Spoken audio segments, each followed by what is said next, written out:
This time, you are dismissed.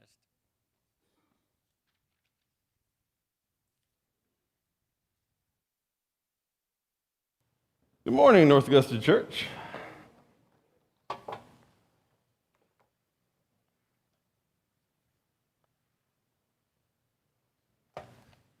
Oh, I wasn't going to try to sit down without it. It would have amused everybody, but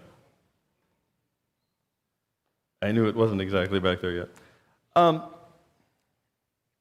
Few quick announcement kind of things before I get started.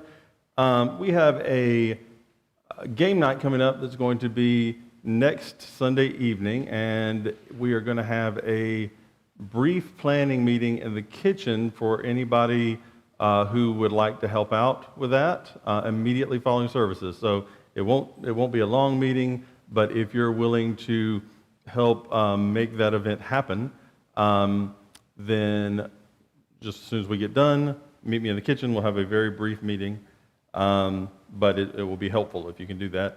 I'll also remind you that we've started a teen Bible study that will be meeting at our house from 4 to 6 this evening.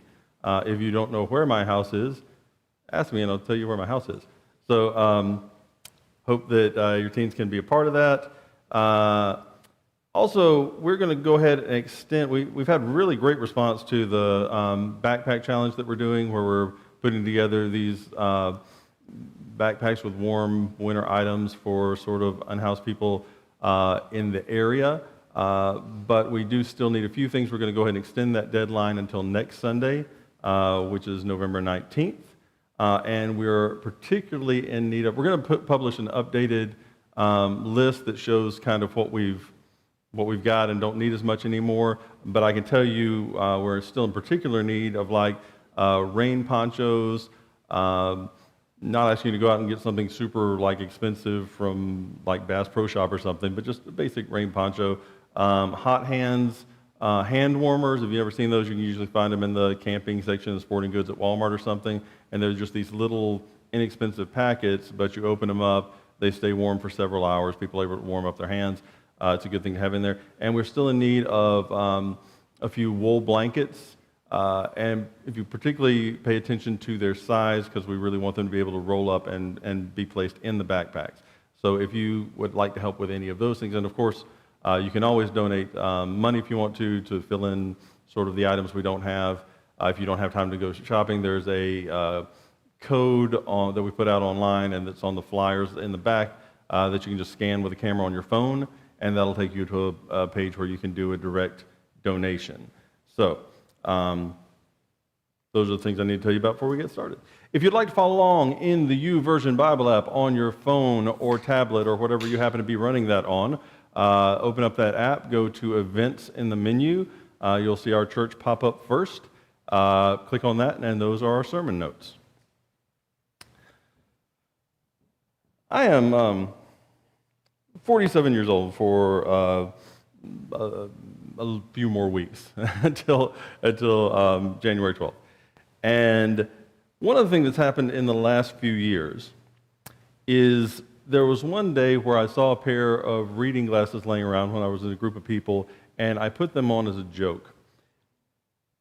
And instantly was relieved and regretted it at the same time, because I put them on and suddenly I realized how much I'd been straining, how much it was giving me a headache, and I was like, oh, man, okay, well, I guess this is where I am now, and it wasn't quite a joke anymore. I had no idea.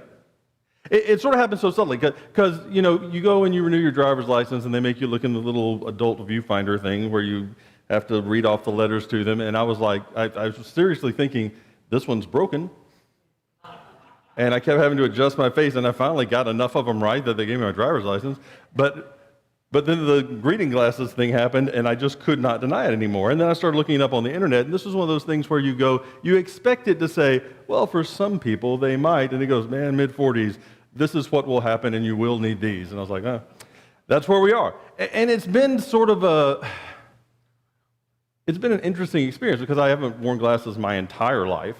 And then to be at a point where they really do make this sort of difference. And so I find myself reaching for them because I like not having headaches. I like not having to strain my eyes. And whatever aversion that I had to them sort of goes away as you realize all the benefit that they're bringing to you. Well, we're in a series right now where we're talking about gratitude, and it's something that we often talk about in a series like this when we get close to Thanksgiving. And yeah, I know that Thanksgiving is not in the Bible and it's sort of made up holiday. We'll actually talk about that a little bit next week. But it's one of those things where really, the older I've gotten, the more that I've developed an appreciation for us building into our schedules, building into our calendars these occasions to remind ourselves of certain things. Because as human beings, we are forgetful. There are things that we know that are important, there are things that we know make a difference, but we get busy, and we get tired, and we get distracted. And so it's actually pretty smart to build into our calendar these occasions where it's supposed to trigger remembrance. It's supposed to reinforce things that we've decided are important. And Thanksgiving and gratitude, it's really one of those things, and it's one of those things beyond even what I thought it was a few years ago, and I thought it was pretty important a few years ago. And I won't go through the whole thing because we talked about it some last week, but as I looked at this several years ago, just trying to find something to talk about on Thanksgiving, I ran across a body of research in psychology basically called the science of gratitude, and it is a recent field of research because a gentleman named Robert Emmons, who's a psychology professor out in California, he got invited to be a part of this conference that was basically on the human virtues, and he wound up, each presenter was supposed to take one of the human virtues and basically present what psychological research had taught us about it. And so he says, so I wound up with gratitude. And he said, the reason I wound up with gratitude is because I drug my feet, and when I called them, that was the one that was left. And so then he went and started looking for the research, and it wasn't there. There hadn't been any research. There was like one study from, I think, the 1920s, 1930s that had sort of a side point that sort of referenced gratitude, but that was it. And so this guy, Robert Emmons, decided that if there was going to be research, he was going to have to do it. And so he started this whole sort of field of it. And his findings are absolutely fascinating, the difference that it can make in your life beyond just sort of psychological benefits. They found that it has even benefits to your physical health. What it does in your life, what it does in your relationship, what it does to your actual health is astounding. And you really should, if you get a chance, beyond even what I show you, look at some of the research because it really will sort of floor you. It makes an enormous difference in people's lives. Not just in being sort of a subjectively better person or being sort of more polite or nice. It's not that kind of thing at all. It's something that actually improves life, both your experience of life and, frankly, for lack of a better way to say it, the experience of the lives of the people who are around you. It improves all of it. I mentioned Dr. Robert Emmons. I'm about to give you a quote to kind of start us off, but before that, every week of this series, I am giving away a copy of his book, The Little Book of Gratitude. It's a great bite-sized way to get into his research and some practices. I just think it's extremely well done. But I'm going to tell you, when you're doing a giveaway every week to the same group of people, it's a little difficult because you want to be sort of random, especially with this kind of thing. You don't want it to be a contest because you're talking about giving gifts. And so you can only use each trick once. Like last week, I called on Mary random and told her she had no for it, and then told her to just pick somebody in the crowd. And that's great, but I can't do that this week because you know what I'm doing. So I thought about how do you give something as a gift? And then I thought, oh yeah, people have birthdays. And so I looked at the bulletin to see whose birthday was the most recent according to our records in our bulletin. If you care to dispute this, you can come to me afterwards and I'll probably just order you a book. But the one that I have is Miss Jean Rawling. So, and see? Object lessons. Now, and scene. There you go. Good things come your way. In the little book of gratitude, Robert Emmons says this: "The practice of gratitude is readily accessible, available to everyone. You're never too old, too young, too rich, too poor to live gratefully. We can produce gratitude in any season of life. This is a part of its appeal. As we create gratitude, a positive ripple effect is generated throughout every area of our lives, potentially satisfying some of our deepest yearnings, our desire for happiness, our pursuit of better relationships, and our ceaseless quest for inner peace, health, wholeness, and contentment.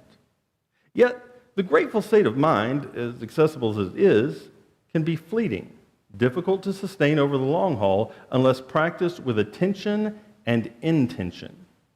So we need to immerse ourselves in practices and techniques that will foster gratitude every day. I cannot stress this enough.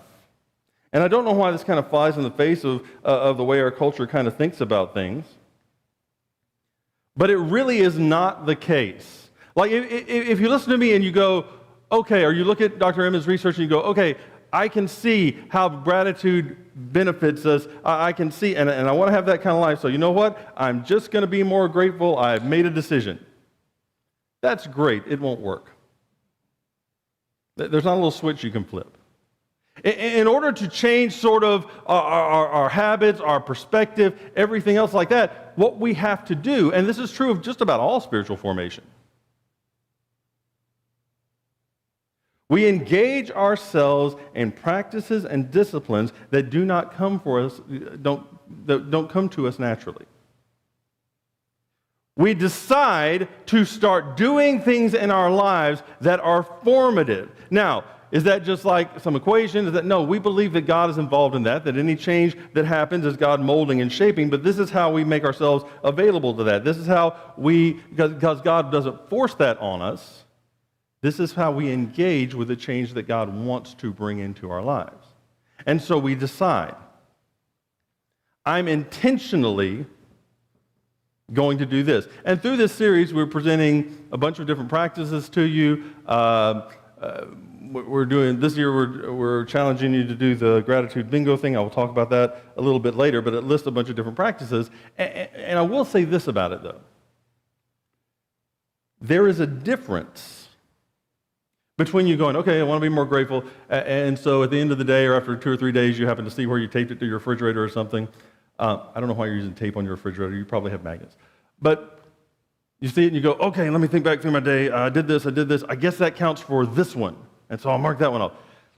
Okay, fine. But that's not quite the same thing as saying, how do I want to practice gratitude today in the morning, looking at what you want to do, and then intentionally engaging with that? They may be the same actions, but it's a different form of engagement. You understand that? You see what I'm saying?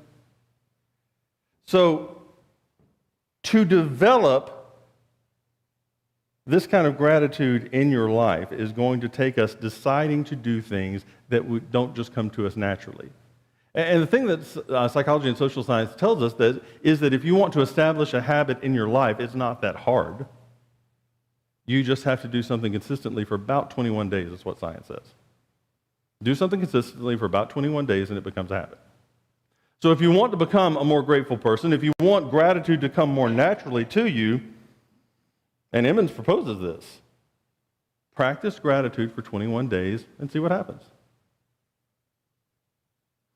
And Emmons talks about something in a very sort of uncharacteristic for science kind of way, because they tend to talk in terms of probabilities. Emmons says, and he's got a great deal of research to back this up, that if you intentionally practice gratitude, that it brings positive results into your life every time. Every time. You just have to decide to do it. So today we're going to talk about looking at the world through the lens of gratitude. That it actually becomes this perspective that you have. And very much like my dumb reading glasses story,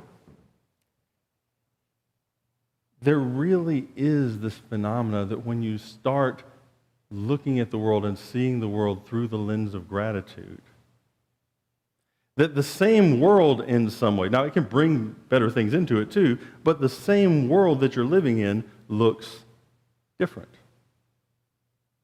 because of the lens that you've chosen. And there's all kind of reasons that we don't choose it. There's all kind of reasons that we try to look through other lenses. But I hope you can see as we study that those lenses don't quite deliver what they're promising you. And gratitude delivers more than you mostly think that it can. So turn, if you will, to Philippians chapter 4, starting in verse 4.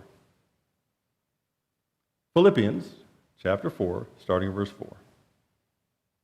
To the Philippian church, Paul says, "Rejoice in the Lord always. I will say it again, rejoice. Let your gentleness be evident to all. The Lord is near. Do not be anxious about anything." Now, I stopped in the middle of the verse. I'm aware that I did that. But I want to stop right there. Because to start with, this just looks like a series of commands. And if you lift it out of the context, they're really, really weird commands. I mean, they sound good. They sound nice and hallmarky, but it starts with this one. Rejoice in the Lord always. I'll say it again, rejoice. Okay, at happy times, that one's not hard. But they're not all happy times, are they? I mean, most of us know each other pretty well. In the last couple of years, a lot of us have gone through some really rough stuff. Really hard things. And to just receive a command in the middle of that says, rejoice in the Lord always, including this time of great tragedy in your life. And to help, I'll say it again, rejoice. Is that a switch you can just flip? I mean, are you at the funeral and somebody comes up to you and says, hey, I've got a helpful Bible verse for you. Rejoice in the Lord always. Don't worry. He says it again. Rejoice. How helpful is that? Like, it's in the Bible, so it's got to be helpful, but I'm not really seeing how you're... Trust me. Okay, that one doesn't work for you. Let your gentleness be evident to all. All? Because I think we can agree there are some people that are easier to be gentle with than others. There's some people that you feel like you have to be a bit more forceful with. And being reminded of that in the middle of the situation when it's really difficult isn't all that helpful, just as a command that floats out there by itself, right? I mean, you're losing your mind. You're pulling your hair out of how frustrating it is to deal with this person or that person. And somebody says, hey, got a Bible verse to help you out. Let your gentleness be evident to all. You're welcome. Well, now they're having to try really hard to let their gentleness be evident with you. By itself, divorced from any context, that as a command isn't all that helpful.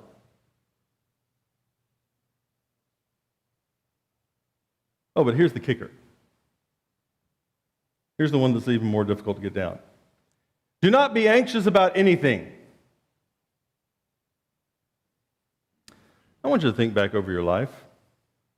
And I feel pretty certain that what I'm about to describe has happened to you. I want you to think back over your life and think about a time when you were really, really worried about something, really, really anxious about something, and then that really, really helpful friend came up to you and they said, hey, don't worry. What do you think how grateful you were for them to give you the thing that you hadn't thought of? Oh, don't worry. Oh, I thought worrying was going to make it better. As a command, not that helpful. You didn't really want to be worrying in the first place, right? You're not really finding the experience of it all that helpful in the middle of it. It feels like something that you're afflicted with, something that you can't get out of, like it's something that's stuck to you. But fortunately, the Bible, Paul, by inspiration of the Holy Spirit, is not just giving you disconnected, disembodied, weird commands that you're supposed to try to willpower your way through. Oh, and by the way, willpower, one of the other interesting things that psychology has begun to tell us is this. Willpower is an exhaustible commodity. What I mean by that is you run out of it. You can white-knuckle it for a while, but if all you're relying on is willpower, psychology tells you that will give out. And you're not the exception to human beings. So even if you try to just white-knuckle these commands, it may work for a little bit, but it's definitely going to stop. So what is the context? Well, let me start by reading the second half of that last verse. Pick up in the second half of verse 7. But in every situation, by prayer and petition with thanksgiving, present your requests to God, and the peace of God, which transcends all understanding, will guard your hearts and minds in Christ Jesus.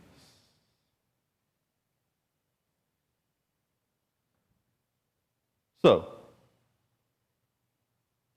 rejoice in the Lord always. I'll say it again, rejoice. Let your gentleness be evident to all. Do not be anxious about anything, but, meaning rather, meaning instead of that. In every situation, by prayer and petition, and this part almost seems shoehorned, with thanksgiving. I mean, it almost reads like somebody had sent him a note that said, be sure that you mention Thanksgiving. He's like, oh yeah. Kind of shoves it in there. But I don't think it actually is shoehorned in. Here's what I think, and I think this because of other things that Paul has written too. Paul thinks that's the key to making all the rest of it work. That's why it sits where it does in his argument. How are you going to be able to rejoice always? And I say it again, rejoice. How are you going to be able to let your gentleness be evident to all? How are you going to be able to not be anxious? Well, he says that it's by going to God, bringing those prayers and petitions to God, presenting them to God with thanksgiving. Now, there may be more going on than what I'm about to say, but at the very basic level, it's at least this. It's one thing to say, I'm in trouble, and to sort of send the flare gun prayer off to God, and I'm not even knocking that. That is a fine thing to do, and we have all done it. But I want you to compare that experience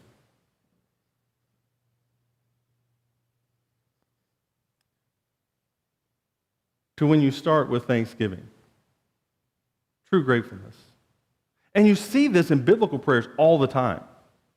They start by telling God what he's done. Now, they don't think God forgot.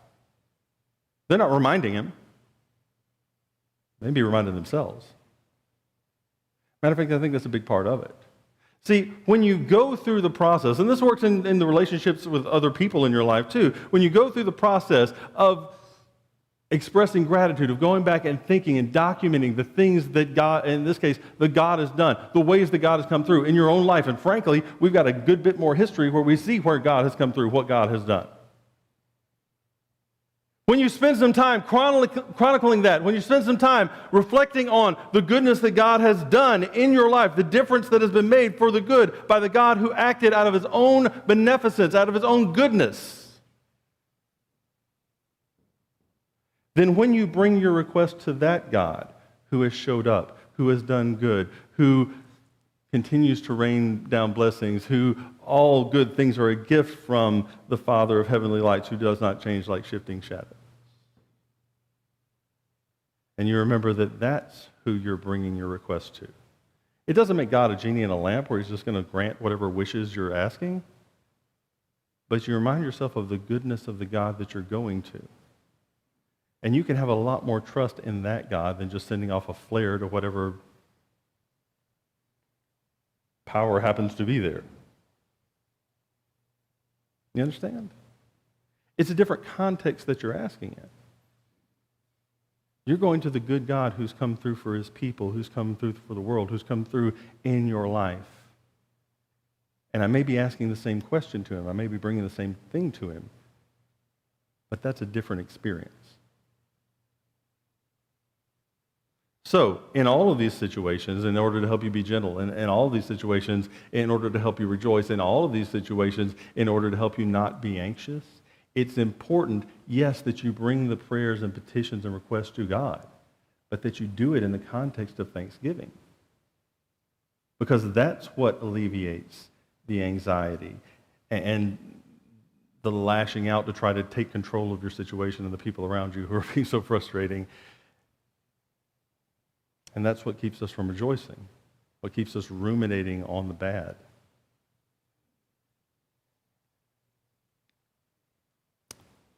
Dr. Emmons in the Little Book of Gratitude says, our language reflects our thoughts, and our thoughts partially create our reality. Grateful people freely use words such as gifts, givers, blessings, blessed, fortune, fortunate, and abundance. Less grateful people are preoccupied with burdens, curses, deprivations, and complaints. The language of gratitude draws our attention to the positive contributions that others have made to our lives. It is possible to shift self-defeating talk to an internal dialogue cloaked in thankfulness. Grateful people are masters at turning their minds to the ways in which they're supported and in which they've been supported and sustained. Once you start to notice kindness, more good actually begins to come your way. I say this all the time, and I'm not going to quit saying it because I find it to be true and because I need to remind myself as much as I need to remind you. What you look for, you will find. If you go into the world and you look for everything that's wrong with it, guess what you're going to find? Guess what you're going to see to the exclusion of even noticing anything else? But if you go into the world as a follower of Jesus who understands who we're called to be, who understands that when we go into the world, our assumption is supposed to be that there is a good, living, and active God who is sending good gifts because that's who he is in his nature, and that does not change. When you walk into the world expecting that there is a God that's sending blessings, I'm not talking about health and wealth theology, I'm talking about God is good theology.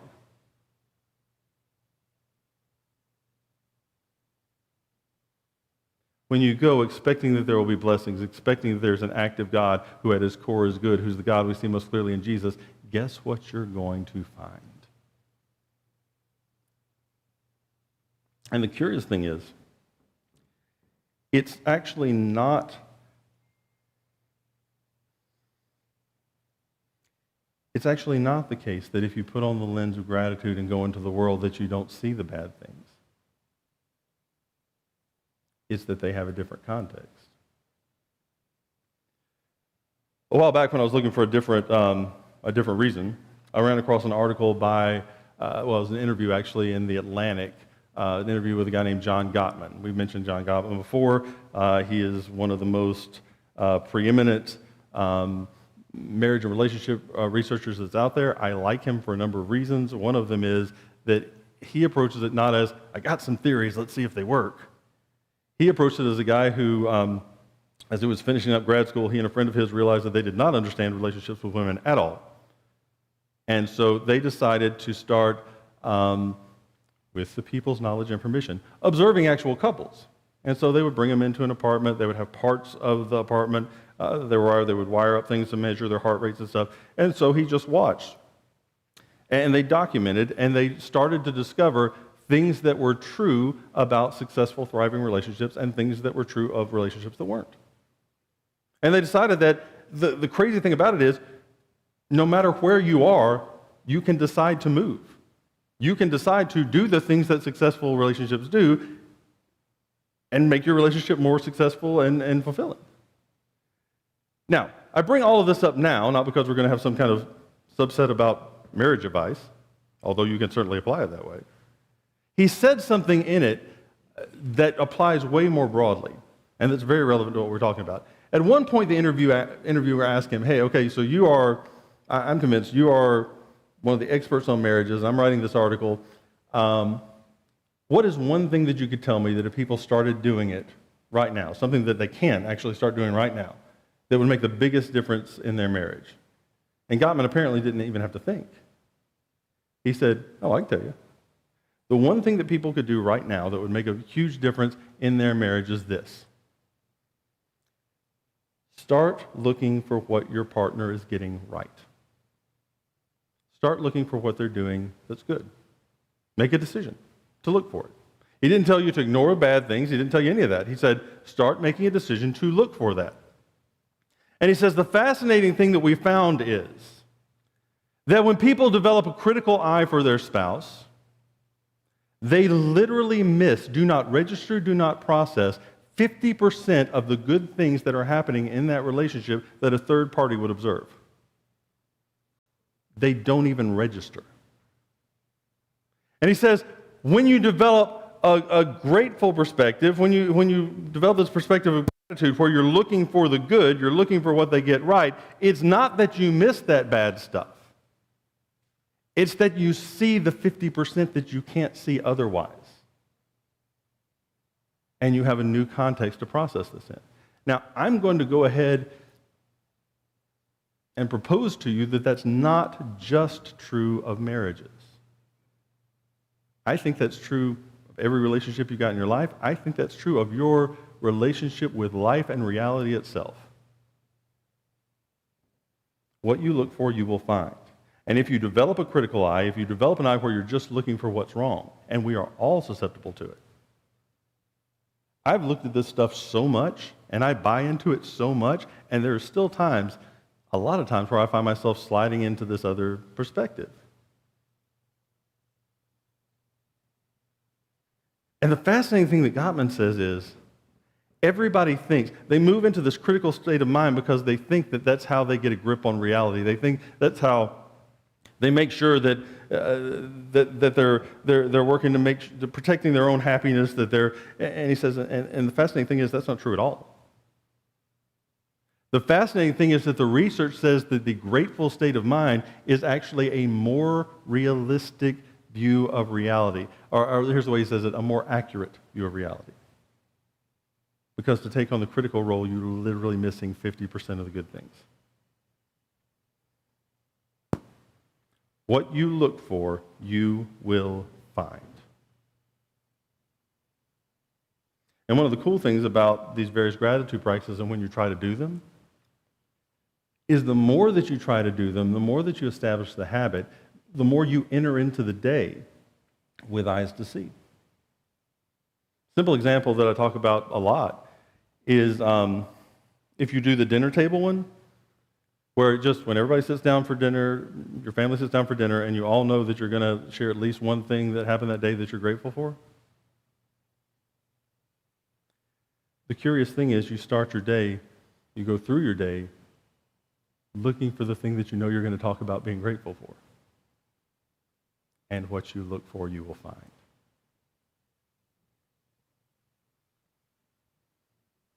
Philippians chapter 4, moving on to verse 8.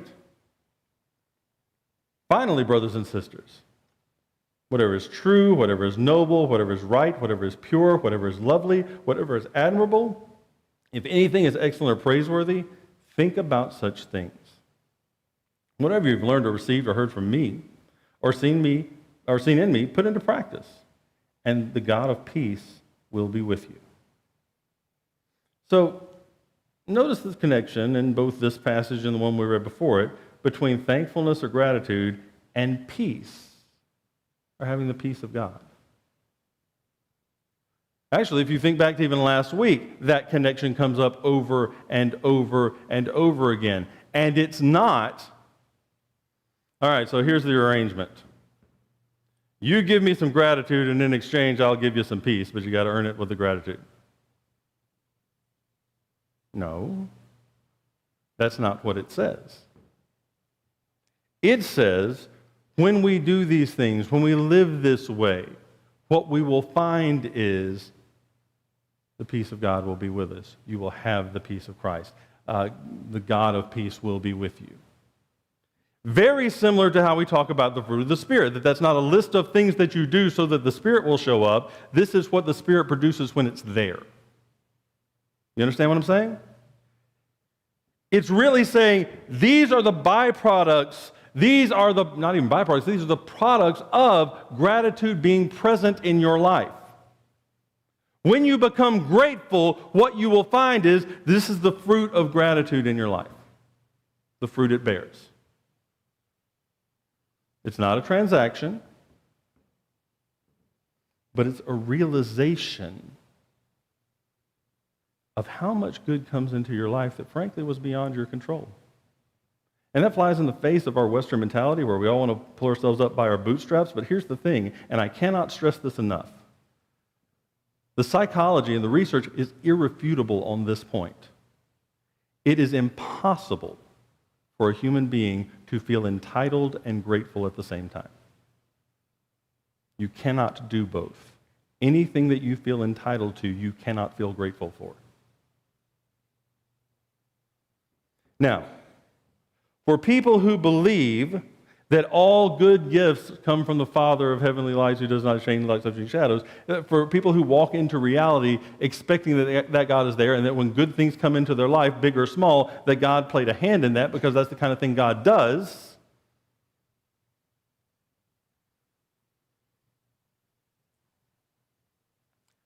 well, it's hard for them not to be grateful. It's kind of a decision when you start to look through the eyes of grace.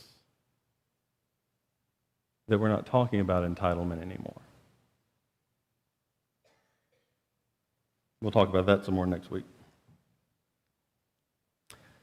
Dr. Emmons says, across the board, the grateful mind reaps a massive advantage.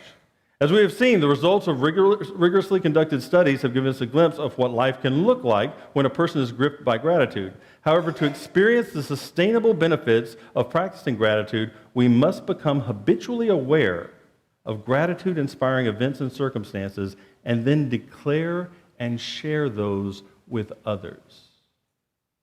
All right, we have kind of two things going on there. On the one hand, we have to start practicing doing things in our lives that lead us to gratitude, that help us to notice, that change our perspective.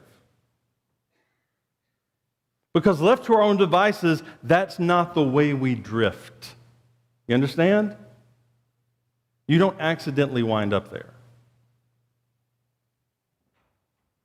So we engage in these practices,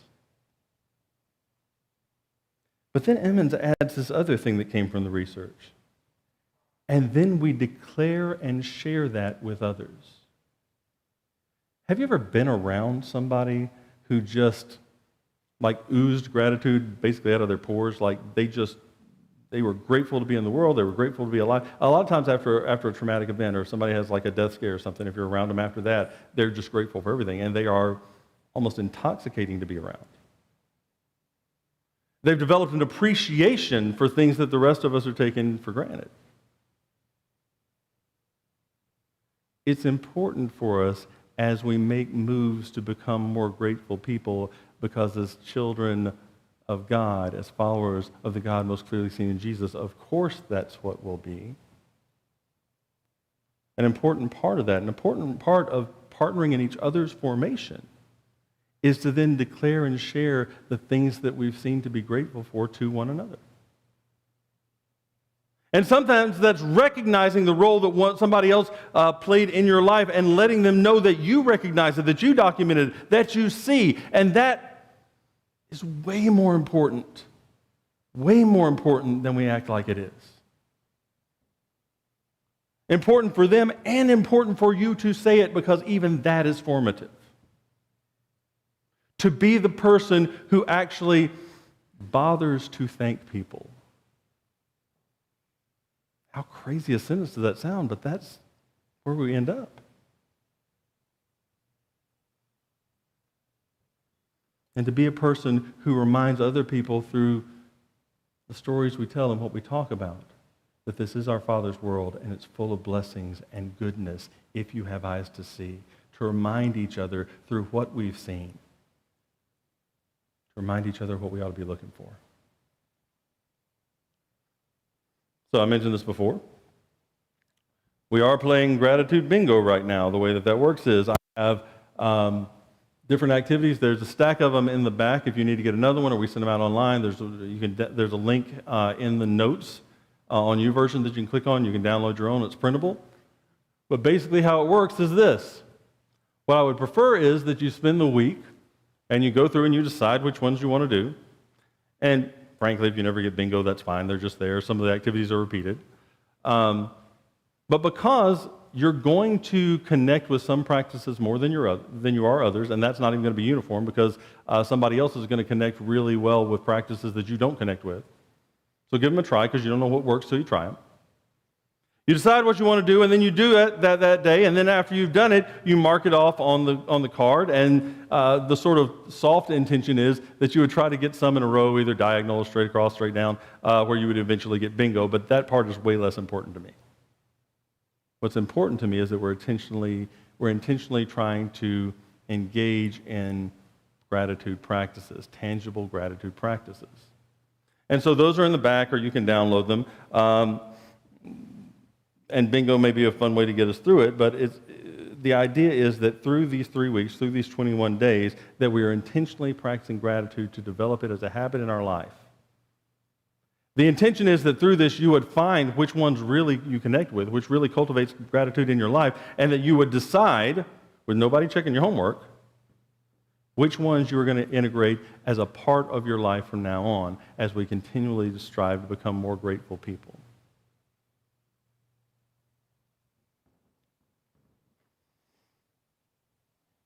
Dr. Emmons also says this, and I think it's important. And this was I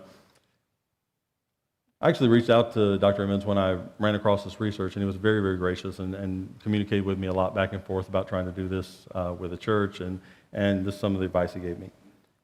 He said, I think it's very important to distinguish being grateful for something versus being grateful to someone. For example, when you ask people what they are grateful for, and this question tends to elicit all sorts of pleasurable experiences. This may elevate their happiness temporarily, but I don't think it elevates their sense of gratefulness. In my mind, what makes gratitude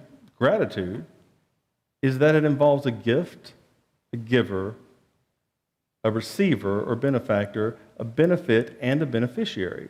The benefactor intends to do something that improves the life of the beneficiary by making their concern his concern.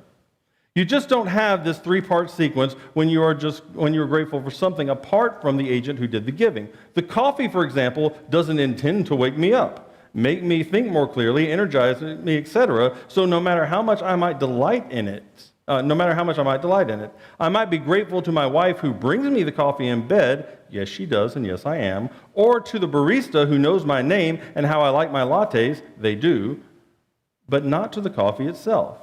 He says, I know you know all this, but it bears mentioning, and that's why there are so many ways to cultivate gratitude, tweaking the attentional focus as I do in the different sets of instructions. Here's the deal with gratitude. Just looking and finding good things in your life that you think are cool is not gratitude.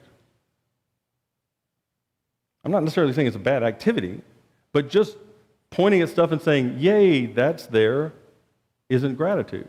For it to be gratitude, according to the science, and I think the Bible actually backs this up, it has to include the givenness, the grace, the giftedness of the thing that you're being grateful for and the giver. And that can be God. It's usually God and some people he has around you. And until we recognize that, until we note that, until we in some way document that, even if in our own mind, it's not gratitude. It's just you pointing at stuff you like. Do you understand the difference? Gratitude has to acknowledge the givenness of a thing and the fact that the giver didn't have to do it. Like if you think they had to do it, then that's back to entitlement. That this person, this being, decided to do good in your life that they didn't have to do. And once you realize that, once you name that, once you recognize that, now we're talking gratitude. And I don't know why that's so difficult for us, but it is absolutely indispensable. Let's finish up here. Dr. Emmons says this. He says, to have a momentary experience of gratitude is not the same as having a well-honed, grateful disposition. People who are disposed toward gratitude are more apt to notice what is going right in their lives, seeing the role that others play in these good things, and expressing gratitude toward others in words or in deed. They are prone to not taking things for granted. They have developed the skills of noticing, appreciating, and communicating. So I hope you play gratitude bingo this week. I think it could be fun, but I also want you to pay particular attention to noticing, appreciating, and then communicating that appreciation. You follow me? Develop the eyes to see. Decide you're going to have the eyes to see. Decide that you're going to go into your life looking for what's good. That's not a stick your head in the sand and ignore the bad. I'm not even telling you to do that. I'm telling you this week, walk into your life expecting that there is a good God who is active, expecting that there are going to be things that are blessings in your life because God promises that there are. Looking for the good in your life and the good that comes from the people who have surrounded you. It doesn't mean that there won't be bad things, but look for the good. Take the time to notice it, and then as you notice it, take the time to appreciate it, and then, and this is indispensable, take the time to communicate it. To that person, yes. To other people, yes. Let's just say you can't overdo that part. So may you cultivate the kind of gratitude in your life that makes you able to rejoice always. May your gentleness be evident to all. May thankfulness act as an antidote to the poison of anxiety. May the request that you make to God be saturated in thanksgiving. May the peace of God, which transcends all understanding, guard your hearts and your minds in Christ Jesus. May you train your eyes and hearts to constantly search for anything that is excellent or praiseworthy. May you learn to dwell on whatever is true, whatever is noble, whatever is right, whatever is pure, whatever is lovely, whatever is admirable. And may the God of hope fill you with all joy and peace as you trust in him, so that you may overflow with hope by the power of the Holy Spirit. And the church said together, amen.